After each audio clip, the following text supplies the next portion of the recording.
We like to party.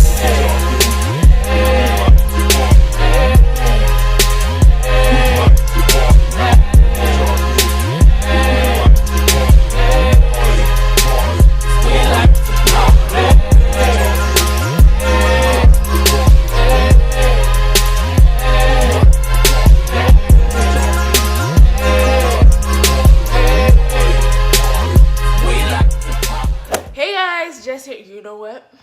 My throat's kind of dry. I need more water. But hey guys, Jess here. Today we have a story time. I keep popping up with these story times, huh? The story time came to my mind. I was like, oh, I was supposed to shoot that a long time ago. So here you go.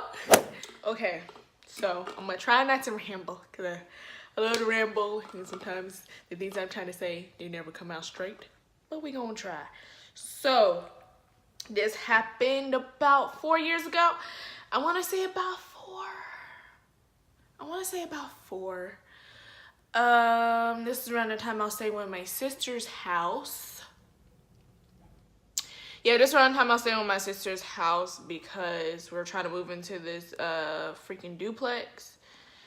And the landlord was like hella slow, and she was kind of stingy. So she was kind of stingy. She kind of gave us hell while in there too, but ain't nothing too crazy.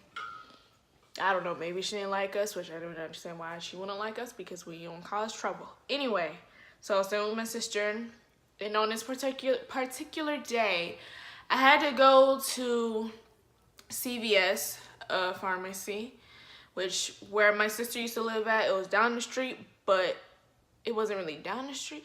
It was at the end of the street, but it was too far for me to walk, if that makes any sense. It was a long street. Okay, so I was like, you know what? Let me go ahead and call an Uber. I mean, you don't really call an Uber, but you know, you request a ride on the Uber app, you know. So I called up an Uber, right? Okay, so dude came. We came to CVS, but on our way to CVS, this lady kept calling him over and over and over again, okay? They kept fighting on the phone. Okay, first of all, that's very unprofessional. And secondly, I don't know what the second one was, but I know the first thing. That's very unprofessional. Answer your dang phone. Secondly, you having a full-blown argument on your phone while you are dealing with a passenger who rates the riding experience. Yeah. And this becomes more cringy as time goes on with the rest of the story time. So he was arguing with the lady and whatever. He took me to CVS, and then he asked me a couple questions, which makes me feel kind of uncomfortable because this guy's a stranger, right? So he asked me a couple questions. He like, the main question was just like, what you getting in CVS? What you getting inside of CVS pharmacy? I was like, oh, I'm just getting usual stuff that I usually get. I get soap, I get skincare, I get the body wash, but I get soap, I get lotion. What else the heck did I always used to get? I used to get some with skincare, like, you know, facial cleanser, shampoo and conditioner. Sometimes I get detergent because I had to get my own detergent while we were staying with my sister. Because at the time my mom was in the hospital. Just a different situation. And he's like, oh, okay. Well, I could just wait in the car for you. And da-da-da-da. Which, you know, now thinking back to it, that was a bad idea. That should have been a red flag right there. Like, if an Uber driver is willing to do something that's not part of regulation to be an Uber driver or a Lyft driver, whomever, a driving service, that's a red flag. That means they want somebody. So there were two things he wanted out of me, but the first one was not a big deal. He was just saying, oh, I could just stay right here at the store while you get your stuff, and then you can give me $5 whenever you get done, and I take you back home. I was like, cool. My dumb ass forgot to get $5 at an ATM machine because the CVS pharmacy where the CVS pharmacy was at did not have an ATM machine. So I went ahead and got the stuff that I needed to get and some extra shit. probably food. I always get food because I like snacking on stuff.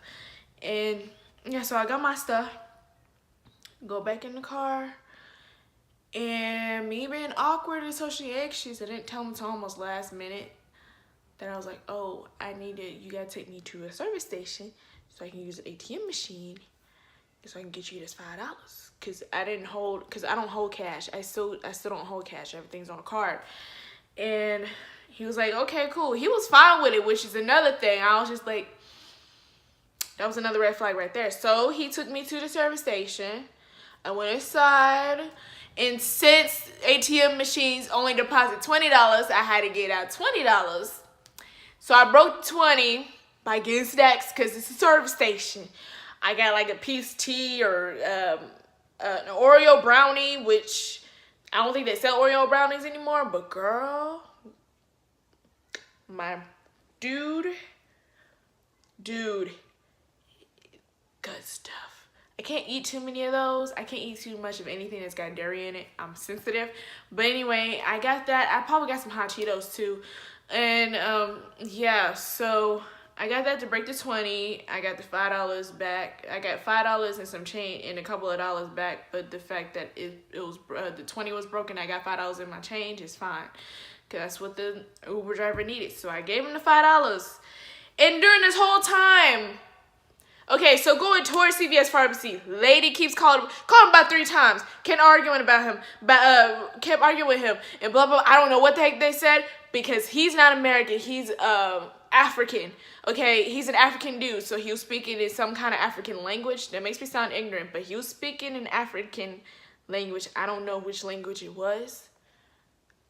Don't tag me for it. I'm sorry, but he kept arguing with her on the phone 3 times to CVS pharmacy, and then she kept calling him when on her way back to the house, but we had to go back to the service station. He was still arguing with her because she kept calling him and pestering him and stuff.